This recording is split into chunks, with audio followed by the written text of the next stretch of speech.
खतरे की घंटी, रेड सिग्नल या अलार्म बज जाए तो फिर क्या होता है? नींद खुल जाती है, चौंक जाते हैं, आप सावधान हो जाते हैं और कई बार परेशान भी। जी हाँ, लेकिन ये सब कुछ बाद में होता है। तो क्यों न अगर आपको किसी खतरे का एहसास पहले से हो जाए कि ये होने वाला है, और ये एहसास खास तौर से जब पैसे से जुड़ा हो, आपके इन्वेस्टमेंट से जुड़ा हो, तो और भी ज़्यादा ज़रूरी। तो रिसर्च गुरुकुल के आज के एपिसोड में हमारे गुरुदेव वरिंदर बंसल आपको ऐसा ही कुछ बताने, सिखाने और समझाने वाले हैं कि कहाँ बजने वाली है खतरे की घंटी, और इस घंटी को बजने के पहले ही आप सावधान हो जाए। बिल्कुल सर। बहुत बहुत स्वागत है वरिंदर आपका। थैंक यू जी। एक चीज़ जो मैं बताना चाहता हूँ हमारे दर्शकों को, वो ये कि कई सारे स्टॉक ऐसे होते हैं कि ऐसा लगता है कि ये स्टॉक तो कभी रुकेगा ही नहीं, इसको तो सिर्फ और सिर्फ ऊपर ही जाना है। और जो लोग इस स्टॉक को रिकमेंड नहीं करते हैं या लेने से मना करते हैं, उनसे बड़ा बेवकूफ़ दुनिया में कोई है नहीं। ऐसा बहुत सारे रिटेल इन्वेस्टर्स मानते हैं, बिल्कुल, और राइटली सो, बिल्कुल, क्योंकि शेयर का भाव हमेशा ऊपर जाता है। बिल्कुल। लेकिन कुछ कुछ केस ऐसे होते हैं जब वो गिरता है तो वो कहते हैं ना, circuit to circuit, circuit to circuit ऊपर चलता है। जब नीचे आता था भी वो सीढ़ियाँ ही बनाता, नीचे उतरने वाली सीढ़ियाँ बनती है हर रोज़ 5% नीचे, और कहाँ जाकर रुकेगा पता नहीं, पेनी स्टॉक्स हो जाता है। तो आज हम इस एपिसोड में कुछ ऐसी ही कंपनियों की बात करेंगे जहाँ पर बहुत तेज़ी हुई, और तेज़ी होने के बाद वो स्टॉक गिरे भी धड़ाम से। लेकिन क्या आपको, हमें ये पता चल सकता था कि ये शेयर गिरने के संकेत दे रहा है?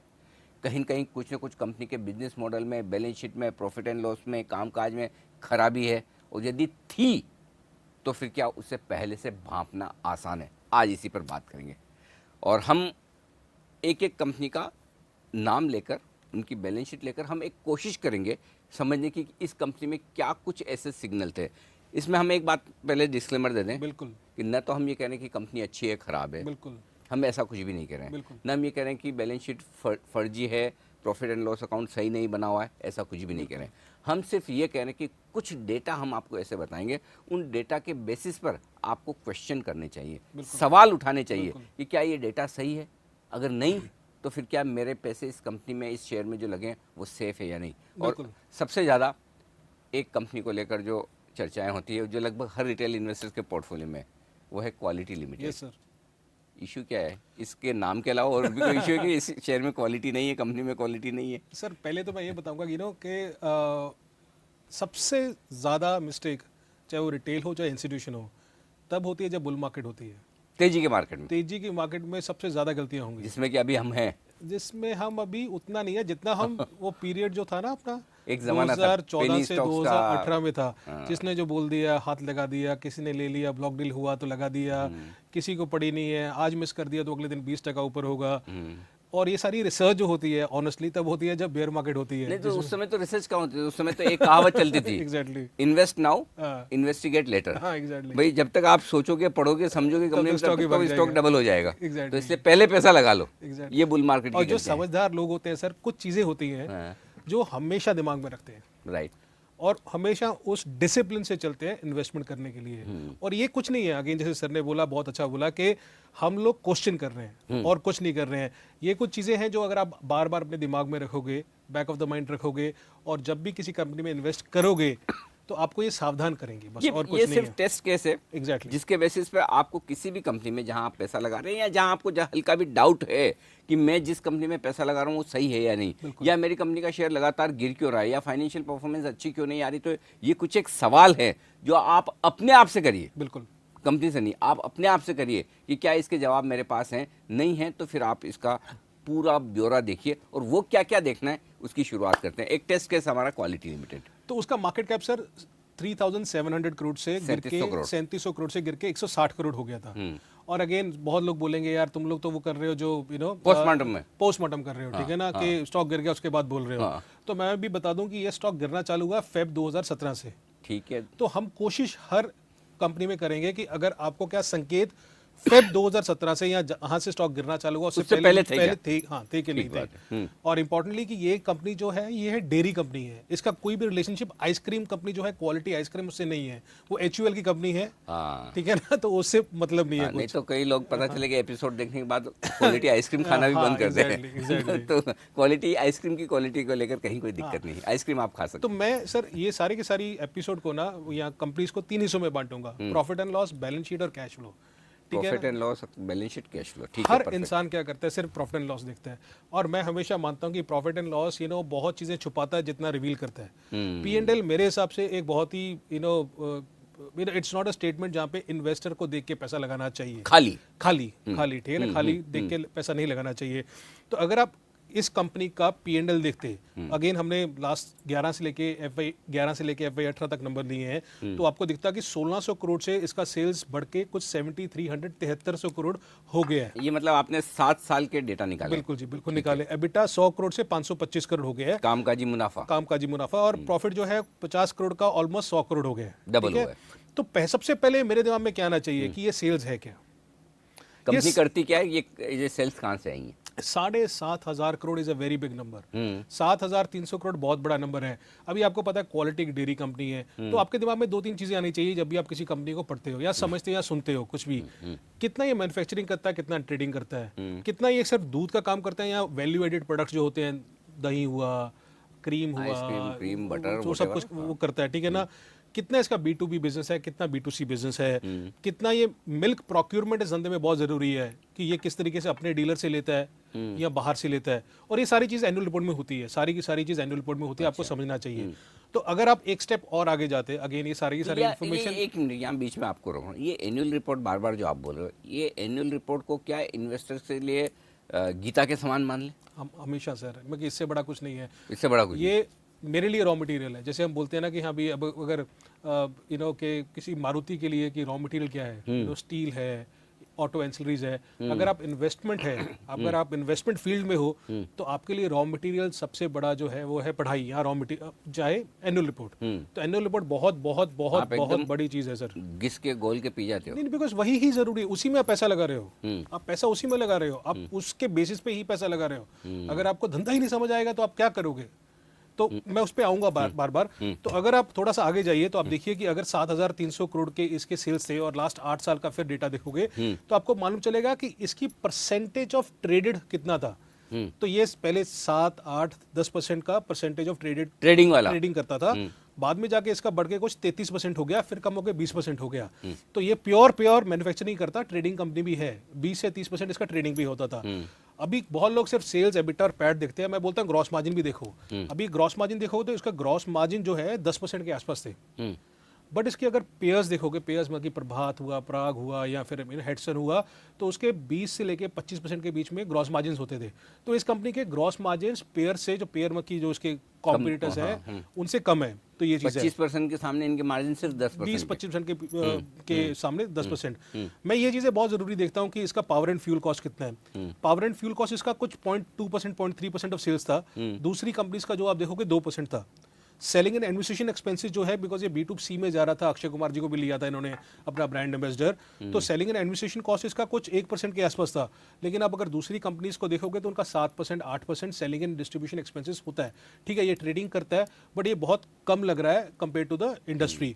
इसके मार्जिन 7% है, बिटा मार्जिन, कामकाजी मुनाफा, वो इसलिए है बिकॉज इसका सेलिंग एंड एडमिनिस्ट्रेशन कॉस्ट है ही नहीं है। तो कहने का मतलब ये है कि इस नंबर से देख के आपको ये लगता है कि जो इसके नंबर्स है ना, जो पेयर से उतना तालमेल नहीं कर रहे हैं, एटलीस्ट द इंटरनल मैट्रिक्स नहीं तालमेल कर रहे हैं कि इसका सेलिंग एडमिनिस्ट्रेशन एक्सपेंसेस कम है, एम्प्लॉय कॉस्ट कम है। एम्प्लॉय कॉस्ट तो ऐसी सिचुएशन में तो इसके जो कॉम्पिटिटर्स हैं जिनसे इनके नंबर्स मैच नहीं कर रहे हैं, तो उनके भी तो गलत हो सकते हैं नंबर।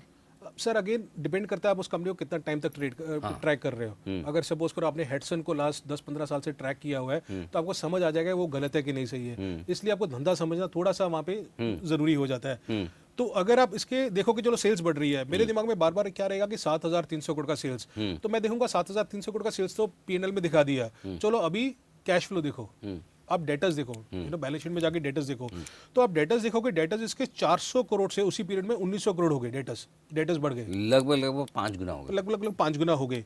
बट डेटर्स डेज के कुछ 95 ही रह रहे हैं, 3 महीने के आसपास ही रह रहे हैं। इवन इसका बिजनेस मॉडल चेंज हो रहा है, बट फिर भी इसका डेटर्स जो है 95-100 करोड़ के आसपास का रह रहा है, जो कि 3 महीने है। फिर अब आपसे पक्का पूछना चाहिए कि यार क्या इस इंडस्ट्री में ये जो 3 महीने का पीरियड है, डेटर्स डे मतलब मैंने माल बेच दिया, बट पैसा कितने टाइम में आता है।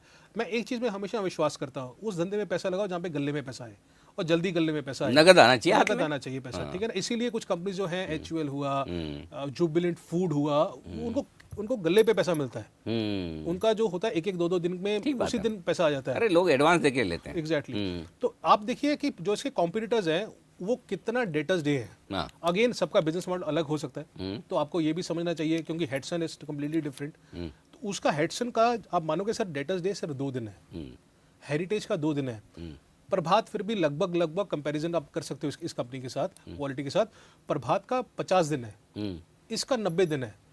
सो कहने का मतलब है, अगेन जैसे आपने बोला क्वेश्चन मार्क, तो आपके दिमाग में क्वेश्चन मार्क आना चाहिए। तो इसका मतलब अगर आप बिजनेस कर रहे हो लोगों को उधार दे के 3 महीने का कम से कम, वो भी 3 महीने का, जो सबसे ज्यादा है, तो इसका मतलब या तो आपको कस्टमर मिल नहीं रहे इसलिए ज्यादा उधार देना पड़ रहा है, या फिर आप उधार ज्यादा दे रहे हो, तो इसका मतलब आप हाई रिस्क बिजनेस कर रहे हो, है ना। वही हुआ ना मतलब। एग्जैक्टली, क्योंकि आपको धंधा बढ़ाना है, धंधा बढ़ाने के लिए आपको कुछ ना कुछ इंसेंटिव देना पड़ेगा। आप ये इंसेंटिव दे रहे हो, फिर बैलेंस शीट में जाके हमेशा कुछ कंपनी का कैश पक्का देखा करो।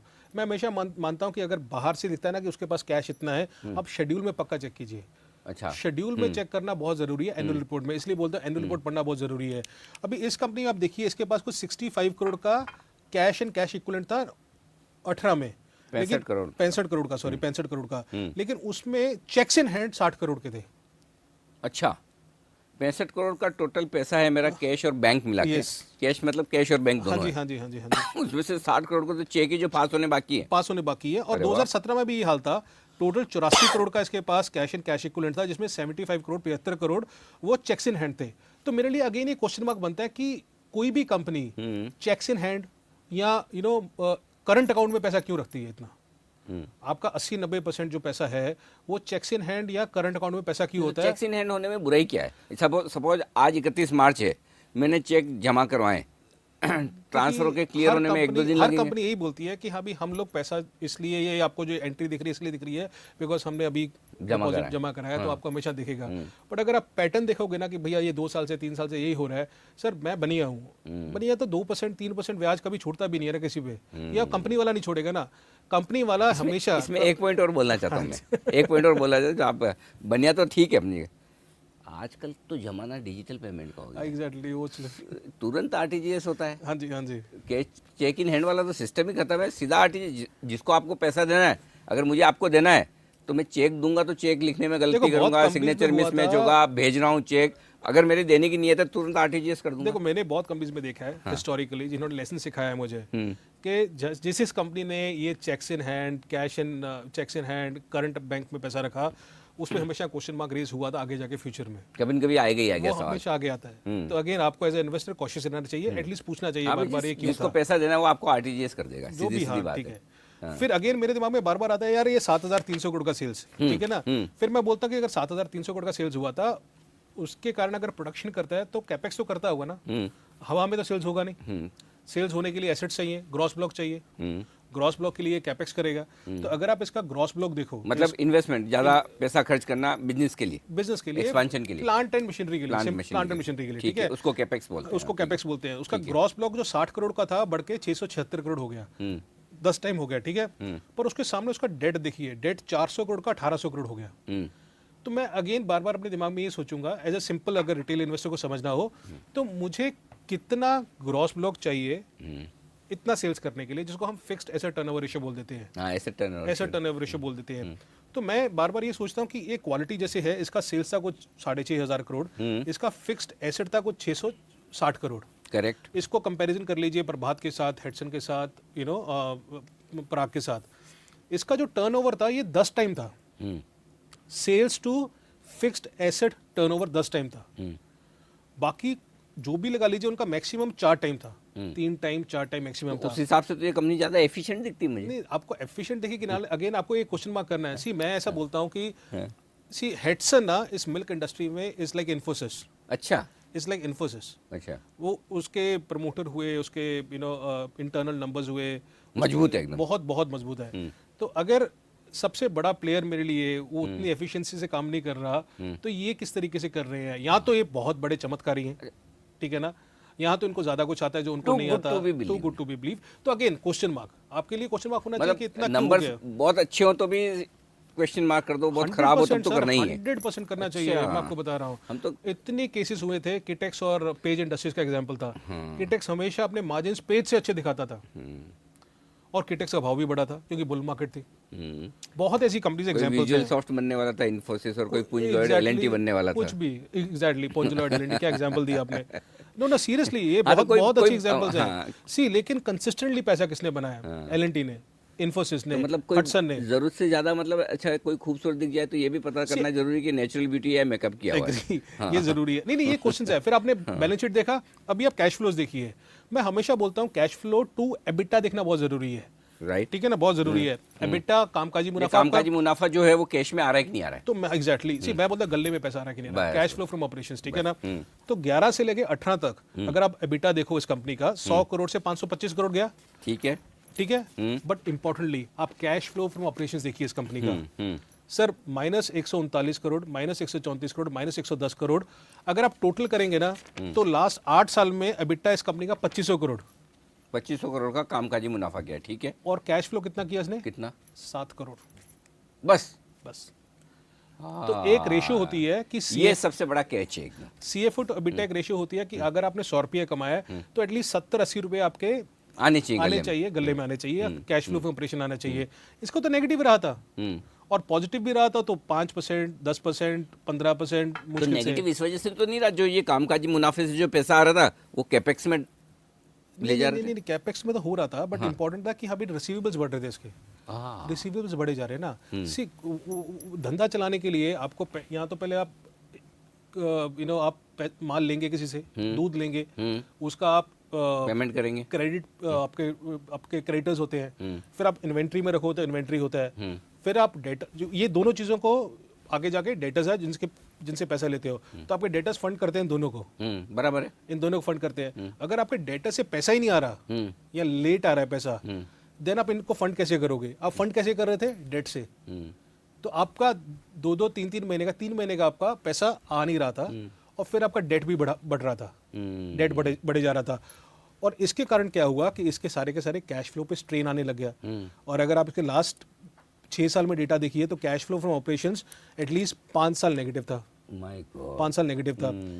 एक और चीज जरूरी मैं देखता हूँ हमेशा, वो है टैक्स। क्या फिर एक मेरे लिए ये खतरे की घंटी हर एक उस कंपनी में है जिसका कैश फ्लो नेगेटिव है? आपको क्वेश्चन करना चाहिए, क्या ये इंडस्ट्री में 3 महीने का, 4 महीने का नॉर्म है कि नहीं है? ये जरूरी है। अच्छा, मतलब अगर मैं इंडस्ट्री की दूसरी कंपनियां भी क्या ऐसे ही कैश फ्लो रख रही है? क्या उतने ही समय के लिए उधार दे रही है? क्या उनके भी डेटर 90 दिन के हैं या 60 दिन के हैं? क्या वो भी क्रेडिटर को एडवांस में पेमेंट दे रही है या नहीं? वर्किंग कैपिटल कितनी रख रही है? आज एशियन पेंट्स में और से शालीमार पेंट्स में क्या फर्क है? सिर्फ एक ही फर्क है। क्या? वो है वर्किंग कैपिटल मैनेजमेंट का। अच्छा, वो किस तरीके से वर्किंग कैपिटल मैनेज करती है। आज एशियन पेंट्स को 1 दिन में, 2 दिन में, 3 दिन में उनको पैसा मिल जाता है डीलर से। डीलर एडवांस देते हैं उनको पैसा कि मेरा प्रोडक्ट रखो आप। दूसरे क्या करेंगे कि हाँ भी वो प्रोडक्ट रखेंगे, बोले कोई बात नहीं आप रखो, मुझे 2 महीने 3 महीने बाद। हाँ, जब बिक जाए तो पैसे दे देना, वैसा वो भी लेट होता है। हाँ, वो भी लेट होता है। तो इन सब कंपनीज में बहुत जरूरी है आप वर्किंग कैपिटल मैनेजमेंट कैसे कर रहे हो, बिकॉज वही ही चीज है जिसको आपको मैनेज करना है। अभी आप टैक्स की बात करें, टैक्स में क्या है? ये तो जितना सरकार को देना ही, उसमें क्या टैक्स में क्या देखना? देखिए सर, यही तो चमत्कार है प्रॉफिट एंड लॉस में और कैश फ्लो में। अगर आप इस कंपनी का देखोगे प्रॉफिट एंड लॉस में, P&L में, इसने जो टैक्स दिखाया हुआ है 11 से लेके 18 तक, अब नंबर्स आपके सामने है, टोटल है 295 करोड़, 295 करोड़ का टैक्स बना P&L में, प्रॉफिट एंड लॉस में। ठीक और है, कैश फ्लो में एक्चुअली टैक्स कितना भरा इस कंपनी ने? 170 करोड़। अच्छा, मतलब लगभग 125 करोड़ कम टैक्स भरा है। हाँ जी।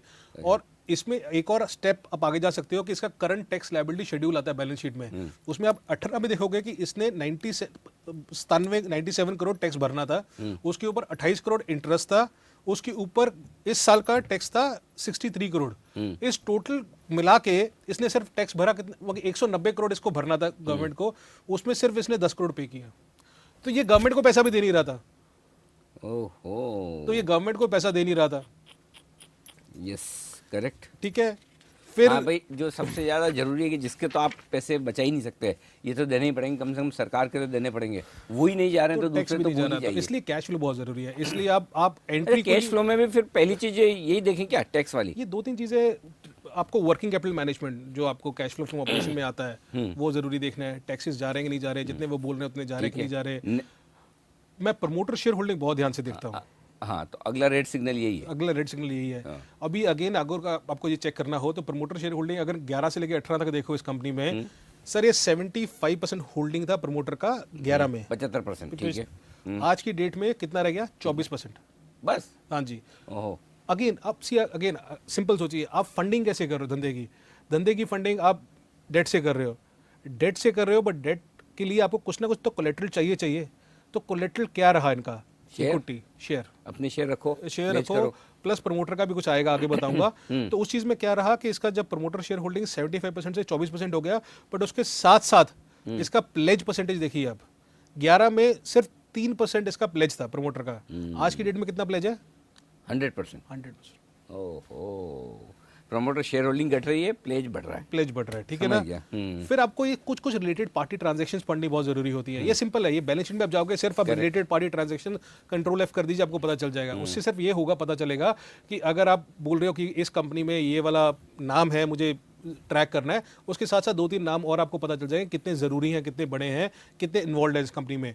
तो आपको इस कंपनी में पशुपति डायरीज हुआ, JTPL प्राइवेट लिमिटेड हुआ और संजय ढिंगरा हुआ, वो आपको पता चल जाएगा। अब ये संजय ढिंगरा जी क्यों इंपॉर्टेंट है? बिकॉज इन्हीं का माल फूटा था सारे का सारा। आपको अगेन पता चल जाएगा कि यही थे जिन्होंने गारंटी दी थी फाइनेंशियल लिमिट्स के लिए कुछ 1150 करोड़ की, उन्होंने शेयर प्लेज किए थे लोन के लिए कुछ 750 करोड़। तो आपको पता चल जाएगा कि भाई ये 2-3 प्रमोटर्स और हैं या कुछ रिलेटेड पार्टीज हैं जिनको मुझे ट्रैक करना है, बिकॉज इन्होंने अपनी गारंटी दी है कंपनी के शेयर्स प्लेज करने के लिए या फिर लॉन्ग टर्म लोन्स के लिए उन्होंने दी हुई है। ठीक है, परफेक्ट, डन। तो ये इस कंपनी में हुआ। अभी लेटेस्ट सिचुएशन क्या है इस कंपनी में? KKR ने ऑफ कोर्स ये इंसॉल्वेंसी पिटीशन फाइल कर दी है इस कंपनी के ऊपर। और अभी चमत्कार देखिए सर, बताइए। इसका जो क्वार्टरली रन रेट सेल्स होता था 1700, ऑलमोस्ट 1700-1800 करोड़ होता था। रन रेट मतलब हर तिमाही में कितनी सेल्स कर रही है? कितना सेल्स होता? 1700-1800 करोड़। आज की डेट में कितना सेल्स है? 1700-1800 करोड़, थोड़ा बहुत कम ज्यादा होगा। 350 करोड़ सिर्फ। ऐसा क्यों? हाँ, अभी आप सोचिए वो कहाँ गया सारे का सारा। तभी मैं बोलता हूँ सेल्स समझना बहुत जरूरी है। सेल्स समझना बहुत जरूरी है कि सेल्स होता कहाँ पे है, एसेट टर्नओवर इतना कैसे होता है। क्या कंपनी ने शेयर के भाव से लिंक किया हुआ है कि भाव गिरे सेल्स गिर जाए, भाव बढ़े सेल्स बढ़ जाए? क्या मालूम। इसका एबिटा जो 100 करोड़ 125 करोड़ होता था, आज की डेट में -1400 करोड़ है। -1400 करोड़।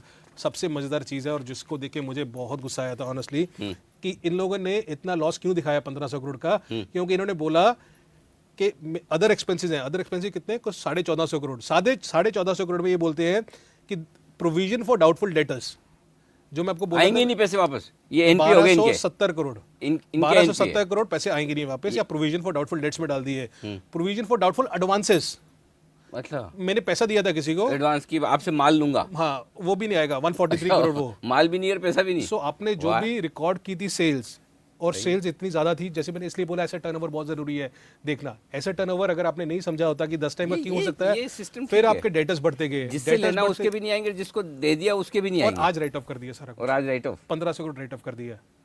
और इनके ऊपर ये इंसॉल्वेंसी प्रोफेशनल जो है, इंसॉल्वेंसी में कुछ 2200 करोड़ का क्लेम चल रहा है। फाइनेंशियल क्रेडिटर्स हुआ, ऑपरेशनल क्रेडिटर्स हुआ, या पैसा मांग रहे हैं।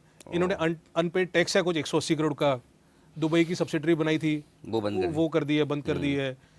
लेंडर्स बेच रहे हैं माल। सो द पॉइंट इज कि अगर आप धंधा समझे होते इस कंपनी का थोड़ा सा भी कि भैया फिक्स एसेट टर्नओवर 10 टाइम हो सकता है कि नहीं हो सकता, अब वहीं पे थोड़ा सा सोचते कि मैं सोचूं कि क्या है क्या नहीं है इस कंपनी के बारे में। आपने कैश फ्लो देखा होता कि अगर 2500 करोड़ एबिटा में कमाया है, लेकिन 7 करोड़ का इसने CFO किया है, तो आप थोड़ा सोच लेते हैं कि मैं करूं कि ना करूं। तो इसलिए 2-3 चीजें, एक बैलेंस, तीनों को साथ में देखना जरूरी है।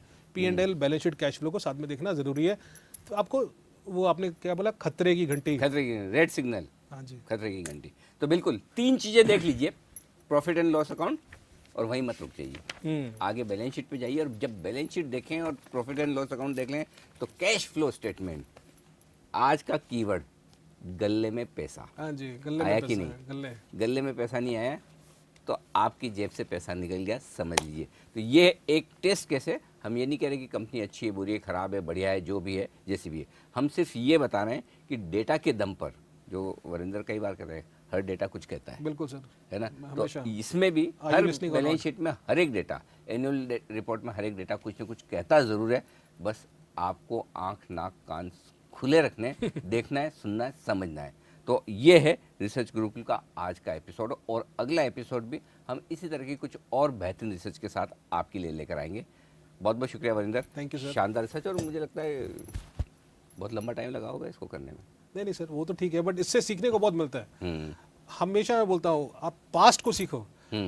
सर, अगर आप किसी कंपनी में पैसा डालते हो, पहले तो आपको पता होना चाहिए कि उस प्रमोटर ने अच्छे टाइम में तो सब अच्छा करते हैं, बुरे टाइम में कैसा किया उसने, कैपिटल एलोकेशन कैसी की उसने, एक्सपेंशन कब किया उसने, डेट कितना लिया उसने, अगर एक्सपेंशन कर भी रहा तो फिर पैसा वापस दे रहा था कि नहीं दे रहा था जब पैसा आया था। तो कंपनियों की सिर्फ पर्सनालिटी मत देखिए, उनका कैरेक्टर जानने पहचानने देखने की कोशिश कीजिए। काम मुश्किल है, लेकिन इतना भी नहीं कि आप कर ना पाएं, और यही आज हमने आपको बताने की कोशिश की है रिसर्च गुरुकुल में। इस खास एपिसोड में इतना ही। अगले हफ्ते फिर से मुलाकात होगी कुछ बेहतरीन रिसर्च के साथ। तब तक के लिए नमस्कार।